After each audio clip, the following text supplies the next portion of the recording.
ડીસાને મળી નવી ભેટ, બનાસ નદી પર સબમર્સિબલ બ્રિજને મંજૂરી અપાઈ. ડીસાને મળી નવી ભેટ, બનાસ નદી પર સબમર્સિબલ બ્રિજની મંજૂરી. ડીસા શહેર અને આસપાસના ગામોના નાગરિકો માટે એક આનંદના સમાચાર સામે આવ્યા છે.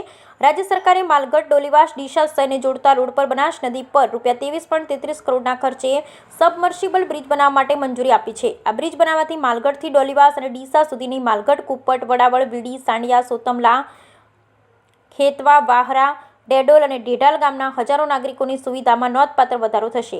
હાલમાં આ ગામના લોકોને ડીસા શહેર સુધી પહોંચવા માટે લાંબો રસ્તો ફરવો પડે છે, જેને કારણે સમય અને નાણાંનો વ્યય થાય છે.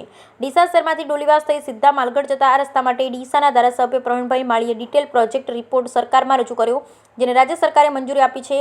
માલગઢને જોડતા રસ્તા પર બનાસ નદી પર સબમર્સિબલ બ્રિજ બનવાથી આ તમામ ગામો ડીસા શહેર સાથે સીધો જોડાશે અને તેમની મુસાફરી વધુ સુગમ અને સરળ બનશે. આ મહત્વપૂર્ણ પ્રોજેક્ટને મંજૂરી આપવા બદલ ડીસાના નાગરિકોએ રાજ્યના મુખ્યમંત્રી ભૂપેન્દ્રભાઈ પટેલ, ડીસાના ધારાસભ્ય પ્રવીણભાઈ માળીનો આભાર વ્યક્ત કર્યો. આ બ્રિજ આ વિસ્તારના વિકાસમાં એક મહત્વપૂર્ણ સીમાચિહ્ન સાબિત થશે.